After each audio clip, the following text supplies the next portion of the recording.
اللہ پاک نے پوچھا کہ اے آدم آپ کو کیا معلوم محمد کون؟ وہ تو ابھی آئے نہیں۔ تو اس پر آدم علیہ السلام نے ارشاد فرمایا کہ اے اللہ، جب آپ نے مجھے پیدا کیا تھا اور میرے اندر آپ نے روح کو پھونکا تھا، جیسے ہی روح آئی اور میں نے تیرے عرش کی طرف دیکھا تو عرش کے اوپر لکھا ہوا تھا لا الہ الا اللہ محمد الرسول اللہ۔ تو میں یہ سمجھ گیا کہ بہت عظیم ہستی ہے، بلند ہستی ہے، جس کا نام آپ نے اپنے نام کے ساتھ لکھوایا ہے۔ میں سمجھ گیا کہ اس ہستی کا نام لے کر اس کے توسط سے استغفار کیا جائے تو اے اللہ تو میری دعا کو قبول کرے گا۔ اللہ تبارک و تعالیٰ نے ارشاد فرمایا اے آدم، اگر محمد صلی اللہ علیہ وسلم کو مجھے پیدا نہ کرنا ہوتا تو میں کائنات کو نہ پیدا کرتا، اگر انہیں نہ بنانا ہوتا تو میں کائنات کو نہ پیدا کرتا۔ گویا کہ کائنات بنی ہے رسول اکرم صلی اللہ علیہ وسلم کی برکت سے، اس لیے آپ علیہ السلام کیا ہیں؟ رحمت للعالمین، سارے جہانوں کے لیے رحمت ہے۔ اور پھر آپ علیہ السلام نے ارشاد فرمایا اس وقت تک قیامت قائم نہیں ہو سکتی جب تک اس دھرتی پر ایک شخص بھی لا الہ الا اللہ محمد الرسول اللہ کہنے والا موجود ہوگا، اس وقت تک قیامت نہیں قائم ہو سکتی۔ تو گویا کہ کائنات کی بقا بھی آپ کے ساتھ ہے، کائنات کی ابتدا بھی آپ کے نام کے ساتھ ہے۔ آپ ہی کی وجہ سے کائنات کو تخلیق کیا گیا اور آپ ہی کی وجہ سے کائنات کو برقرار رکھا گیا۔ جس دن اللہ اور محمد صلی اللہ علیہ وسلم کا نام لینے والا کوئی بھی کائنات میں نہیں بچے گا، اللہ تبارک و تعالیٰ اس کائنات کو تباہ کر دے گا، یہ نظام دھرم برم ہو جائے گا۔ تو یہ کائنات کا نظام جو چل رہا ہے محمد صلی اللہ تعالیٰ علیہ وسلم کی رحمت کا نتیجہ ہے، ان کی رحمت کا مظہر ہے اور نتیجہ ہے۔ تو اس لیے رسول پاک صلی اللہ علیہ وسلم عالم ارواح کے لیے رحمت ہے۔ اس کے بعد دوسرا جہان دنیا، یہ عالم دنیا کہلاتا ہے۔ آپ علیہ السلام عالم دنیا کے لیے بھی رحمت ہیں، انسانوں کے لیے رحمت، حیوانوں کے لیے رحمت، جنات کے لیے رحمت۔ حضرت صلی اللہ علیہ وسلم کے پاس جنات کی ایک جماعت آئی اور انہوں نے رسول پاک صلی اللہ علیہ وسلم کا کلام سنا، اور کلام سننے کے بعد ایک دوسرے سے کہنے لگے یا قومنا اجیبوا داعی اللہ، اے ہماری قوم، اللہ کی طرف سے جو بلانے والا پیغمبر محمد صلی اللہ علیہ وسلم کی صورت میں آیا ہے، اس کی بات کو سن لو، اس کی بات کو مان لو۔ کیا ہوگا؟ یغفر لکم من ذنوبکم، اللہ تمہارے گناہوں کو معاف کرے گا، ویجرکم من عذاب علیم، اور ان کی برکت سے اللہ پاک تمہیں عذاب علیم، دردناک عذاب سے بچائے گا۔ تو آپ علیہ السلام جنات کے لیے بھی رحمت ہیں۔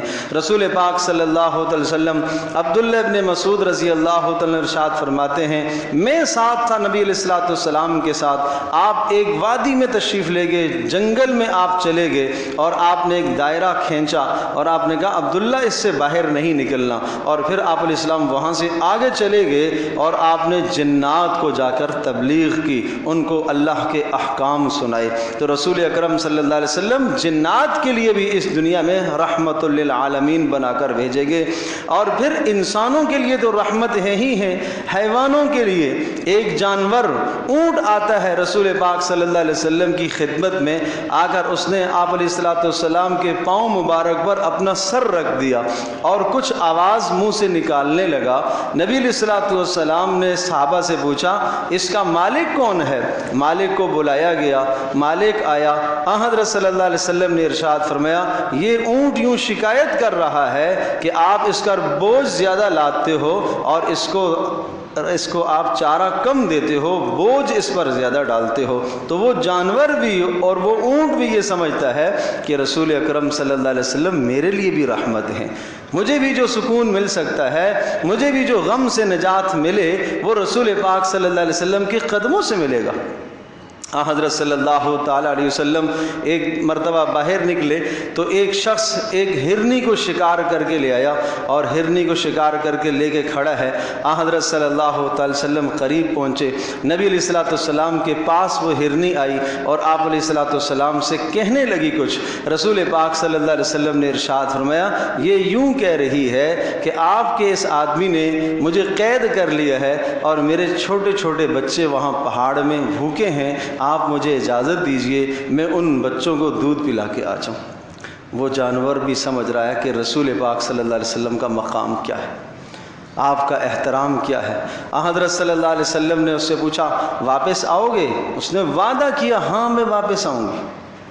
نبی علیہ الصلوۃ والسلام نے سفارش فرمائی، آپ نے فرمایا بھائی میں سفارش کرتا ہوں آپ اسے چھوڑ دیں، شکار تو انسان کے لیے حلال ہے، پکڑنا تو جائز ہے آدمی کے لیے، تو اس لیے آپ علیہ السلام نے جبر نہیں فرمایا، آپ نے کہا میں سفارش کرتا ہوں اس کو چھوڑ دو، یہ بچوں کو دودھ پلا کے آ جائے، ہے تو یہ بھی ماں، اس کے بھی چھوٹے چھوٹے بچے ہیں۔ آپ علیہ الصلوۃ والسلام نے اجازت دی اور وہ ہرنی بھاگتی دوڑتی پہاڑ پر جاتی ہے، اپنے بچوں کو دودھ پلا کر پھر واپس اسی جگہ پر پہنچتی ہے جہاں رسول پاک صلی اللہ علیہ وسلم انتظار کر رہے ہیں۔ بتاؤ بھلا ایک وحشی جانور، ایک جانور اسے کیا لگے، وہ بھی جانتا ہے کہ رسول پاک صلی اللہ علیہ وسلم کا مقام کیا ہے، اور وعدے کی پاسداری اس جانور میں بھی ہے۔ یہ بات سمجھنے کی ہے، ایک وعدے کی حفاظت جانور بھی کر رہا ہے، وہ ہرنی بھی وہ بھی سمجھ رہی ہے کہ مجھے واپس آنا ہے، وعدے کی پاسداری مجھے بھی کرنی ہے۔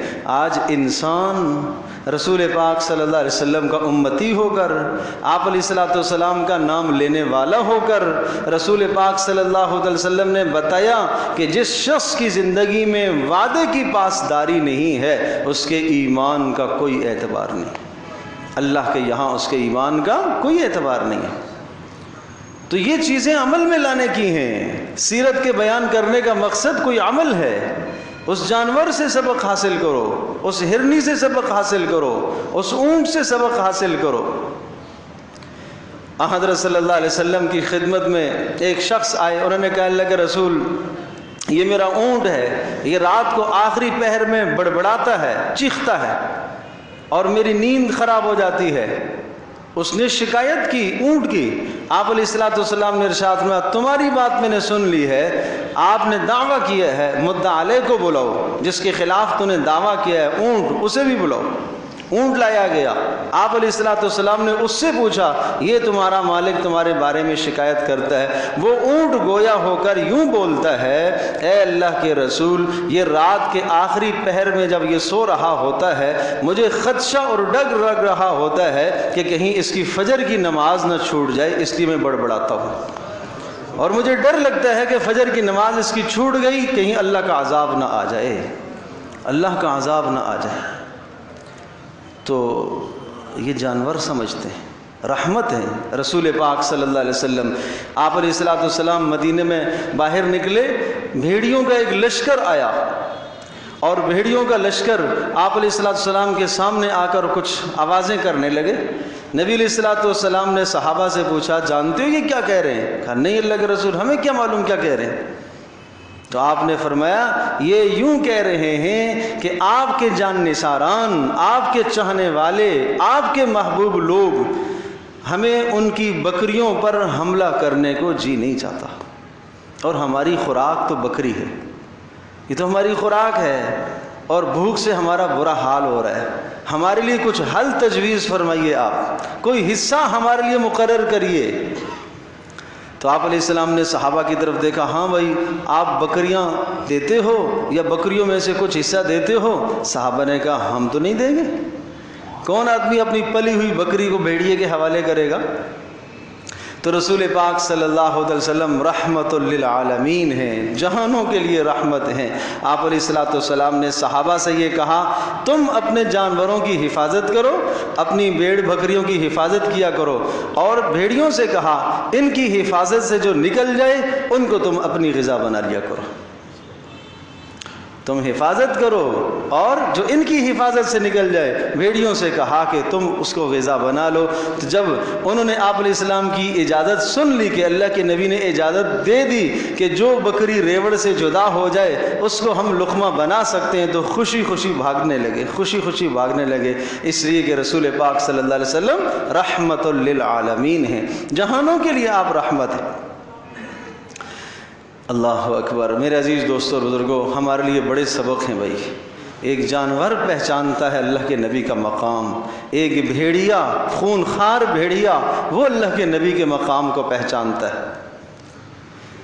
ایک روایت میں آتا ہے ایک بھیڑیا ایک ہرن کے پیچھے بھاگا بھاگا، دوڑا دوڑا، اور اس ہرن نے حدود حرم میں قدم رکھ دیا، اور جیسے ہی اس کے اگلے پیر حدود حرم میں آگے، بھیڑیا پیچھے ہٹ گیا، کیونکہ حرم وہ جگہ ہے کہ جس میں اللہ پاک نے ہر چیز کو امن دیا ہے۔ بھیڑیا بھی جانتا ہے محمد صلی اللہ علیہ وسلم کی برکت سے اس جگہ کو اللہ پاک نے امن والا بنایا ہے، یہاں سے میں شکار نہیں کروں گا۔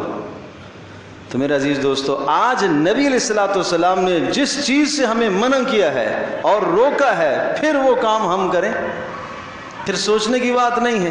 ایک بھیڑیا نبی کا مقام پہچانتا ہے کہ نبی علیہ الصلوۃ والسلام کی برکت سے یہ حدود حرم ہے، یہاں شکار کرنا منع ہے، تو جس کام سے اللہ کے نبی نے روکا ہے کہ یہ حرام ہے، نہیں کرنا تمہیں، پھر امتی وہ کام کرے، اور پھر ہم عشق کا بھی دعویٰ کریں، پھر ہم محبت کا بھی دعویٰ کریں، پھر رسول پاک صلی اللہ علیہ وسلم سے عقیدت کا بھی دعویٰ کریں۔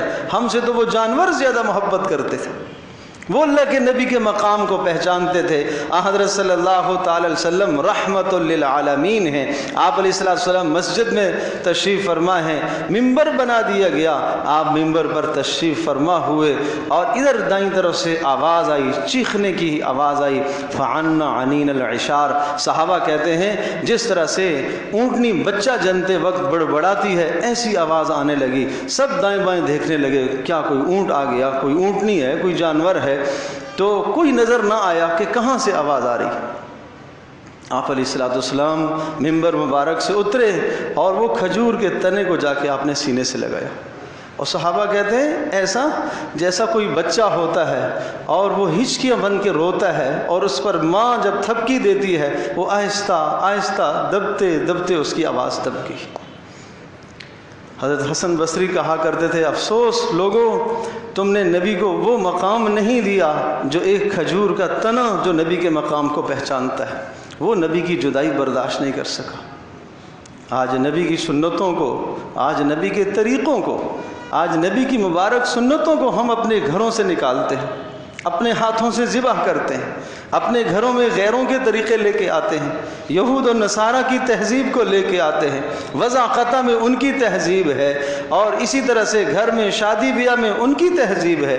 اللہ کے نبی کی کوئی سنت ہمارے پاس نہیں ہے، اللہ کے نبی کا کوئی طریقہ ہمارے پاس موجود نہیں ہے۔ میرے دوستوں اور بزرگوں اور ماں اور بہنوں، ہم کیا جواب دیں گے کل میدان محشر میں؟ وہ کھجور کا تنا بھی اللہ کے حضور پیش ہوگا، وہ بھی آئے گا، اے اللہ کے رسول میں بھی آپ سے محبت کرنے والا ہوں۔ وہ بھیڑیا بھی آئے گا، میں بھی اللہ کے رسول سے محبت کرنے والا ہوں۔ دیگر جانور بھی آئیں گے، ہم بھی اللہ کے رسول سے محبت کرنے والے ہیں۔ میں اور آپ کیا پیش کریں گے؟ ہمارے پاس کون سا عمل ہے جو ہم پیش کریں کہ اللہ کے رسول کے حکم پر ہم نے یہ اپنی خواہشات کو چھوڑ دیا، ہمارا جی چاہتا تھا ہم اس طرح سے کریں، لیکن اللہ کے رسول کی خلاف ورزی کی وجہ سے ہم نے ان باتوں کو چھوڑا۔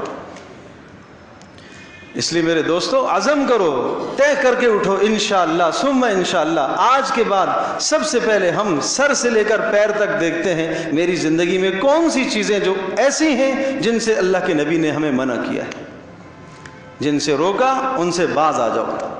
ماؤں بہنوں سے درخواست ہے، پردے میں آ جاؤ۔ اللہ کے رسول نے پردے کا حکم دیا، بغیر حجاب کے باہر نکلنے سے حرام قرار دیا، بغیر پردے کے باہر نکلنے سے منع فرمایا۔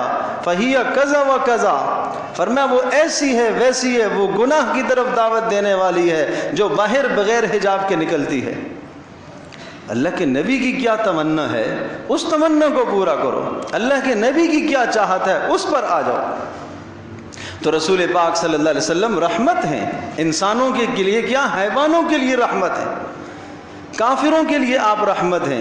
ایک کافر آتا ہے بیت اللہ کا غلاف پکڑتا ہے اور غلاف پکڑتے گڑ گڑا کے اللہ سے یوں دعا مانگتا ہے، اللہم ان کان ھذا ھو الحق من عندک فامطر علینا حجارۃ من السماء او ائتنا بعذاب علیم۔ اے اللہ، محمد جو دین لے کر آئے ہیں میں اس دین کو نہیں مانتا ہوں، اگر ہے اللہ یہ دین حق ہے تو اے اللہ آسمان سے پتھر برسا اور مجھے ہلاک کر دے۔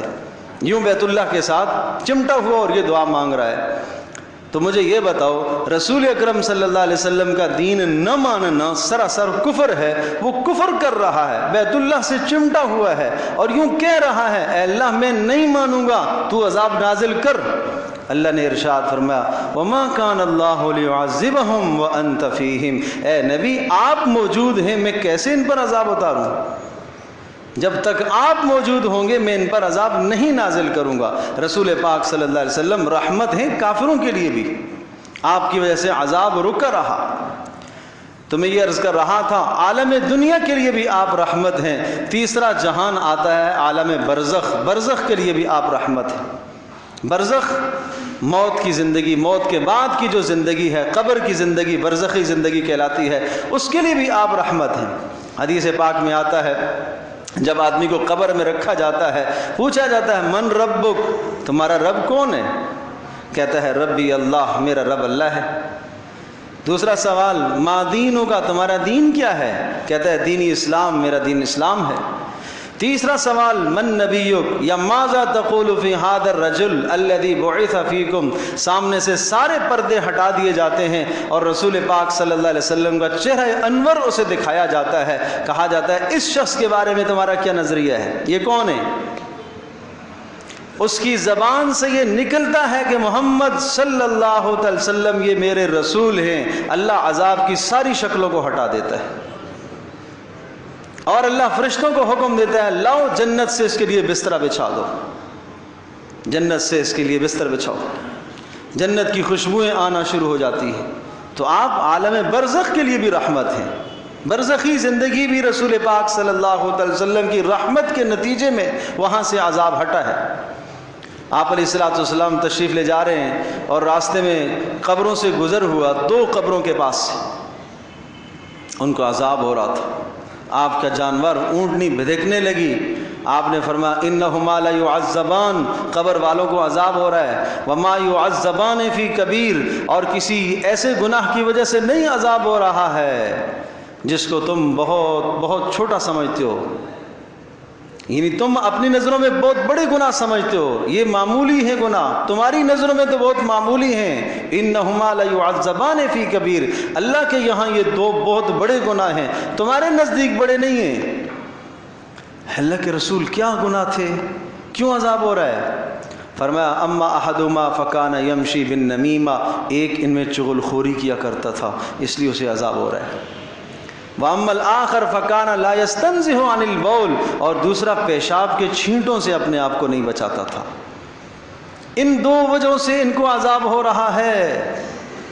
ایک چغل خور تھا، اس کی بات اس کے سامنے، اس کی اس کے سامنے، اس کی اس کے سامنے۔ آپ علیہ السلام نے ارشاد فرمایا قطات، چغل خور جنت میں نہیں جا سکے گا۔ کیوں ہم چغل خوریاں آج کرتے ہیں؟ کیوں معاشرے میں تباہی آتی ہے؟ میاں بیوی میں کیوں اختلافات ہوتے ہیں؟ ساس بہو میں کیوں اختلافات ہوتے ہیں؟ اولادیں والدین میں کیوں اختلاف ہوتے ہیں؟ رشتہ داروں میں کیوں قطع تعلق ہوتا ہے؟ چغل خوریاں۔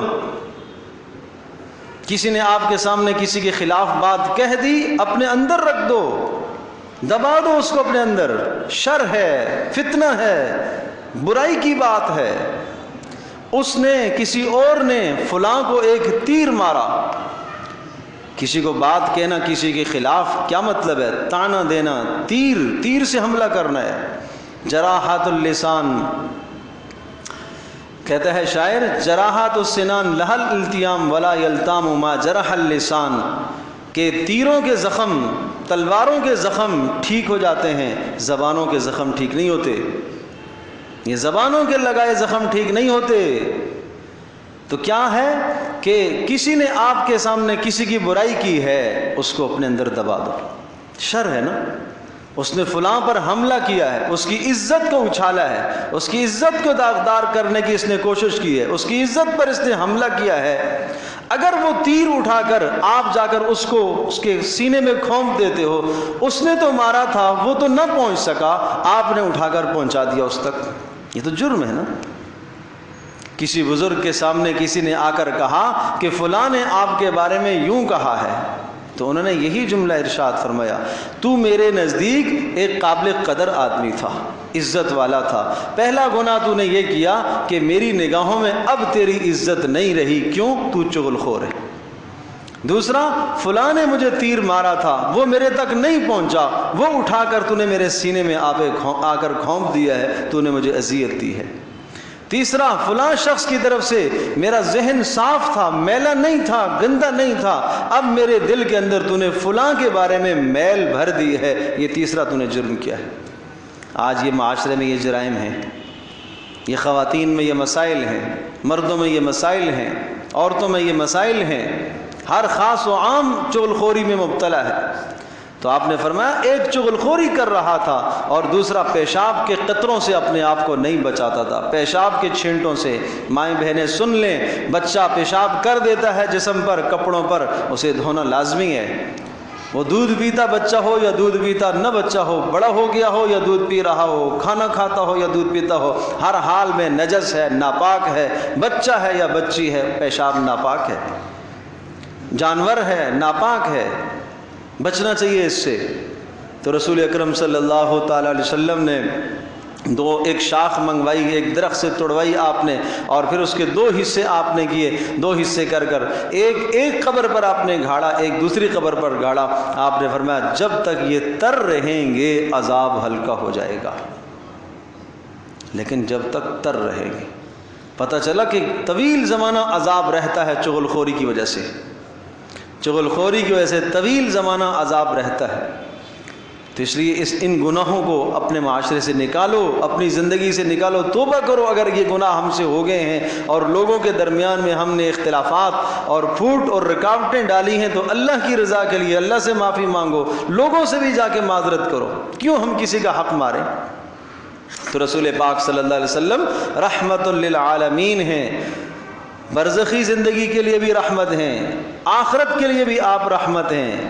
میدان محشر جب قائم ہوگا، حضرت صلی اللہ تعالیٰ علیہ وسلم بھی ہوں گے، سارے کے سارے انسان پریشان ہوں گے، اور سورج قریب آ چکا ہوگا، زمین سے گرمی اور حرارت اور تپش نکل رہی ہوگی، زمین بھی گویا کہ آگ اگل رہی ہے، اور سورج بھی جو ہے وہ گرمی برسا رہا، آگ برسا رہا، پسینوں میں لوگ ڈوبے ہوئے، کوئی ٹخنوں تک، کوئی گھٹنوں تک، کوئی ناف تک، کوئی سارا پسینے میں ڈوبا ہوا، نفسا نفسی کا عالم ہوگا، کوئی کسی کو یاد نہیں کرے گا، ہر آدمی یہ کہے گا یا رب نفسی یا رب نفسی، اے اللہ آج مجھے بچا لے، مجھے بچا لے، مجھے بچا لے۔ حدیث میں آتا ہے جب ایک چیخ، جہنم کی ایک چیخ آئے گی، جہنم سامنے لائی جائے گی، تکاد تمیز من الغیظ کلما القی فیہا فوج سألہم خزنتہا الم یأتکم نذیر، اور جہنم غضب اور غصے سے پھٹ رہی ہوگی اور اس سے آواز نکلے گی۔ آپ نے فرمایا اس غضب اور غصے کی جو اس کی چیخ اور دہاڑ ہوگی، آواز ہوگی، سب کے سب گھٹنوں کے بل گر جائیں گے، اس وقت کوئی کسی کو نہیں یاد کر سکے گا۔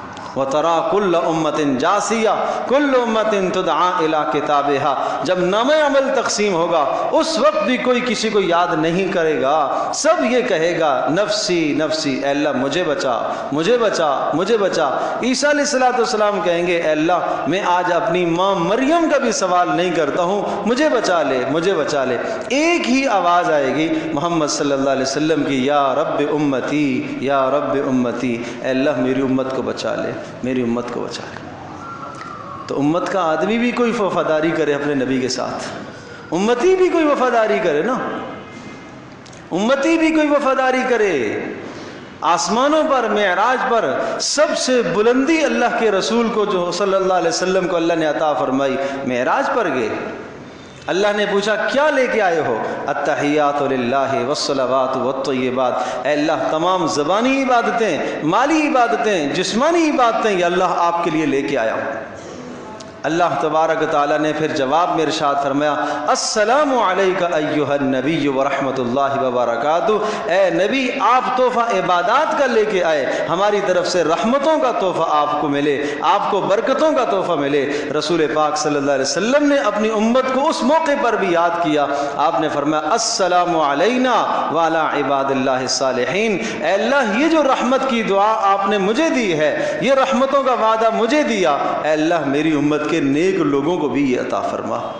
اس موقع پر بھی امت کو یاد فرمایا۔ تو پھر امتی آج بھول جائے نبی کو؟ آج امتی اپنی مرضی کے مطابق زندگی گزارے؟ آج امتی اپنی خواہشات کے مطابق زندگی گزارے؟ آج امتی رسم و رواج کو دیکھے؟ آج امتی معاشرے کو دیکھے؟ آج امتی نبی کی سنت کو نہ دیکھے؟ آج نبی کی تہذیب کو نہ دیکھے؟ آج امتی کو نبی کا چہرہ بھی اچھا نہ لگے، نبی کے بنائے ہوئے بال بھی اچھے نہ لگیں، نبی علیہ الصلوۃ والسلام کا لباس بھی اسے اچھا نہ لگے، تو پھر یہ کیسا امتی ہوا؟ یہ کل قیامت کے دن کس طرح سے رسول پاک صلی اللہ علیہ وسلم کے سامنے پیش ہوگا؟ اس لیے میرے عزیز دوستو اپنی زندگی بدلو، ماؤں بہنوں سے بھی درخواست ہے اپنی زندگی بدلیں۔ اگر آپ کو نجات چاہیے آخرت میں، صرف اور صرف واحد راستہ ہے نجات کا، محمد صلی اللہ علیہ وسلم کی اتباع کے علاوہ نجات ناممکن ہے، نہیں مل سکتی نجات، نہیں مل سکتی۔ قل ان کنتم تحبون اللہ فاتبعونی یحببکم اللہ، عجیب الفاظ ہیں یہ، کہہ دیجئے اے نبی ان کنتم تحبون اللہ، تم اللہ سے محبت کرنا چاہتے ہو؟ تم لفظ سنو، تم اللہ سے محبت کرنا چاہتے ہو؟ جی ہم اللہ سے محبت کرنا چاہتے ہیں۔ تو پھر ایک کام کرو، فاتبعونی، تم میری اتباع کر لو، میری اتباع کر لو تو تم اللہ کی محبت میں کامل ہو جاؤ گے۔ یہ نہیں کہا، یہ نہیں کہا، ایک ہے آپ کسی سے محبت کریں، ایک ہے آپ اللہ سے محبت کریں، اور ایک یہ ہے کہ اللہ آپ سے محبت کرے۔ ایک یہ ہے کہ آپ اللہ کا تذکرہ کریں، اور دوسرا یہ ہے کہ اللہ آپ کا تذکرہ کرے۔ افضل اور بہتر کیا ہے؟ اللہ آپ سے محبت کرے۔ اس لیے ارشاد فرمایا اگر تم یہ چاہتے ہو ان کنتم تحبون اللہ، اگر تم اللہ تبارک تعالیٰ کو اپنا محبوب بنانا چاہتے ہو، تم اللہ سے محبت کرنا چاہتے ہو، ایک کام کر لو، رسول پاک صلی اللہ علیہ وسلم کی اتباع کر لو۔ اس کے نتیجے میں کیا ہوگا؟ یہ نہیں کہ تم اللہ سے محبت کرنے والے ہو جاؤ گے، نہیں، اللہ خود تم سے محبت کرے گا، پھر اللہ تم سے محبت کرے گا، اس کے علاوہ کوئی چارہ کار نہیں ہے۔ اور آپ نے ارشاد فرمایا، علامہ ابن کثیر رحمۃ اللہ علیہ اس آیت کے ذیل میں بڑی عجیب بات لکھی ہے، فرمایا یہ آیت فیصلہ کرنے والی ہے اس شخص کے لیے جو رسول پاک صلی اللہ علیہ وسلم کے ساتھ محبت کا دعویٰ کرتا ہے، اس کے لیے فیصلہ کرنے والی یہ آیت ہے کہ اگر وہ دعویٰ کرتا ہے محمد صلی اللہ علیہ وسلم کے ساتھ محبت کا، تو اس محبت کے لیے اتباع لازم ہے، ورنہ وہ دعوے میں کاذب اور جھوٹا ہے۔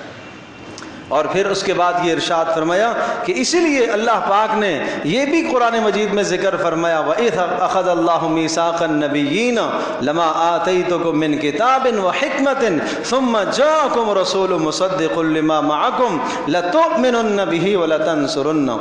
آدم علیہ السلام سے لے کر عیسیٰ علیہ السلام تک سارے انبیاء علیہ السلام کو اللہ نے جمع فرمایا، اور سب سے یہ کہا دو باتوں کا تم سے وعدہ لیتا ہوں، دو باتوں کا وعدہ کرو۔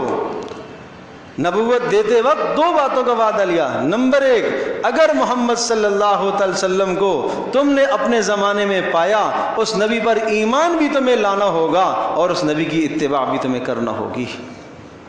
دوسرا وعدہ یہ لیا کہ تم نے ہر نبی کے ذمے کیا، تم نے اپنی امتوں کو بتانا ہے کہ محمد صلی اللہ علیہ وسلم کو اگر تم نے پایا تو تم نے ان پر ایمان بھی لانا ہے اور ان کی اتباع بھی کرنی ہے۔ اور پھر آپ نے ایک حدیث میں صاف ارشاد فرمایا، اے لوگو اگر موسیٰ علیہ السلام بھی آج آ جائیں، اللہ کی قسم ان کو بھی میری اتباع کے بغیر گزارا نہیں ہوگا، وہ بھی میری اتباع کریں گے۔ تو پھر کیا بچا؟ پھر کیا رہ گئی بات؟ تو رسول اکرم صلی اللہ علیہ وسلم رحمت للعالمین ہے۔ بات یہ عرض کر رہا تھا، میدان محشر قائم ہوگا اور سورج تپش اور حرارت پھینک رہا ہے، زمین سے گرمی نکل رہی ہوگی، اس وقت سب یہ کہیں گے یا اللہ حساب شروع ہو جائے، آدم علیہ السلام سے درخواست کریں گے، آپ سب کے باپ ہیں، آپ اللہ سے درخواست کریں حساب شروع ہو جائے۔ آدم کہیں میں نہیں کر سکتا، میں نہیں کر سکتا، میں نہیں کر سکتا۔ آدم علیہ السلام کہیں گے ابراہیم کے پاس جاؤ، ابراہیم علیہ السلام کے پاس آئیں گے، ابراہیم علیہ السلام سے درخواست کریں گے آپ سفارش فرمائیں حساب شروع ہو جائے۔ ابراہیم علیہ السلام فرمائیں گے میری مجال نہیں ہے، میں یہ آج نہیں کر سکتا۔ موسیٰ کے پاس جاؤ، موسیٰ علیہ السلام کے پاس آئیں گے، آدم علیہ السلام کے بعد نوح علیہ السلام کے پاس، نوح علیہ السلام کے بعد ابراہیم کے پاس، ابراہیم علیہ السلام کے بعد موسیٰ علیہ السلام کے پاس، موسیٰ علیہ السلام کے بعد عیسیٰ علیہ السلام کے پاس۔ عیسیٰ علیہ السلام کہیں گے نبی آخر الزمان محمد صلی اللہ علیہ وسلم کے پاس جاؤ، وہ یہ کام کر سکیں گے، یہ ان کا کام ہے، یہ مقام محمود ہے اللہ نے آپ کے نبی کو عطا فرمایا۔ آپ نے ارشاد فرمایا پھر میں سجدے میں گر جاؤں گا اور اللہ کی حمد و ثنا کے کلمات میں کہوں گا جو ابھی میں نہیں جانتا ہوں کیا کلمات ہیں، اس وقت اللہ مجھے بتائے گا وہ کلمات میں کہوں گا، نہیں معلوم کتنا وقت میں سجدے میں پڑا رہوں گا، پھر اللہ مجھے کہے گا یا محمد ارفع راسک، اپنا سر اٹھائیے، سل تعطا، اب مانگیے آپ کو دیا جائے گا، واشفع تشفع، سفارش کرو آپ کی سفارش قبول ہوگی۔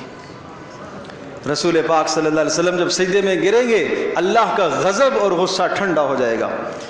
آدم علیہ السلام کہیں گے نہیں میں نہیں کر سکتا، اس لیے کہ آج میرے رب کا ایسا غصہ ہے، آج سے پہلے ایسا غصہ نہیں ہوا اور نہ آج کے بعد ایسا غصہ آئے گا۔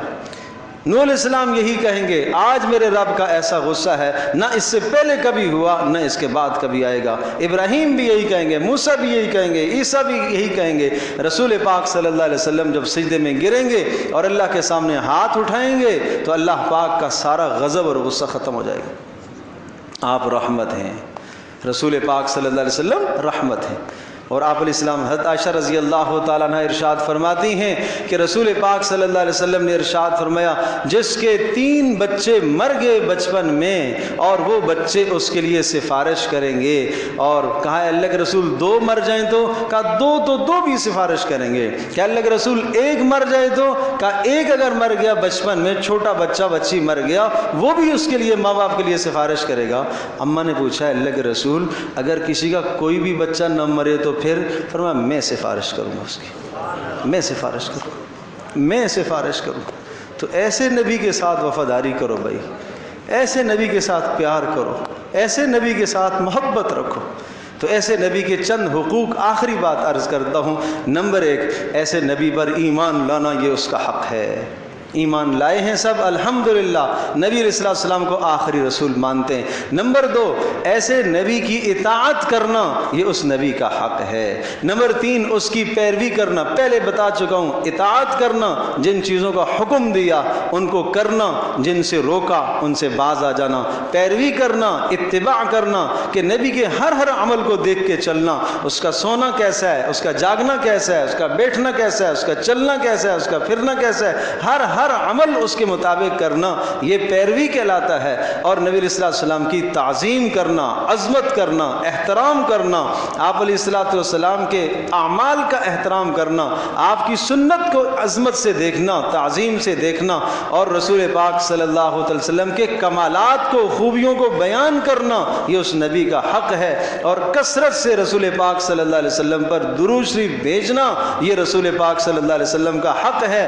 اور جن چیزوں کو اللہ کے رسول صلی اللہ علیہ وسلم نے پسند کیا ان کو پسند کرنا، اور جن چیزوں کو ناپسند کیا ان کو ناپسند کرنا یہ ہماری ذمہ داری ہے، یہ امت کے ذمہ حقوق ہیں۔ ان حقوق پر آ جاؤ، ان باتوں پر آ جاؤ جن کا ہمیں اللہ کے رسول نے حکم دیا ہے، جن چیزوں سے منع کیے ہے ان سے باز آ جاؤ، پھر نبی علیہ السلام کے ساتھ محبت اور وفاداری کا تعلق پھر قائم ہوگا۔ کیا محبتیں تھیں صحابہ کو، کیا تعلق تھے، کیا انہیں پیار تھا رسول پاک صلی اللہ علیہ وسلم سے، ایک ادا انہیں بہاتی تھی، ایک ادا رسول پاک صلی اللہ علیہ وسلم کی تلاش کر کے اس پر عمل کرتے تھے۔ ایک صحابی کہتے ہیں عبداللہ بن عمر رضی اللہ تعالیٰ عنہما، میں نے رسول پاک صلی اللہ علیہ وسلم کو ایک مرتبہ دیکھا، کھانے کے دوران آپ علیہ السلام کی کسی نے دعوت کی، گوشت بنایا اور اس میں کدو کے ٹکڑے ڈالے اس نے، تو میں نے دیکھا آپ علیہ السلام تلاش کر کے کھا رہے ہیں۔ اس کے بعد سے مجھے لوکی سے بڑی محبت ہو گئی، مجھے محبت ہوگی، میرے نبی نے یہ چیز کھائی ہے۔ تو میرے عزیز دوستو بس یہ ہے اتباع، اس چیز کا نام ہے اتباع کہ رسول پاک صلی اللہ علیہ وسلم کی زندگی کو اپنے اندر لے کر آنا۔ اللہ پاک مجھے بھی، آپ کو، ہم سب کو عمل کی توفیق عطا فرمائے۔ الحمدللہ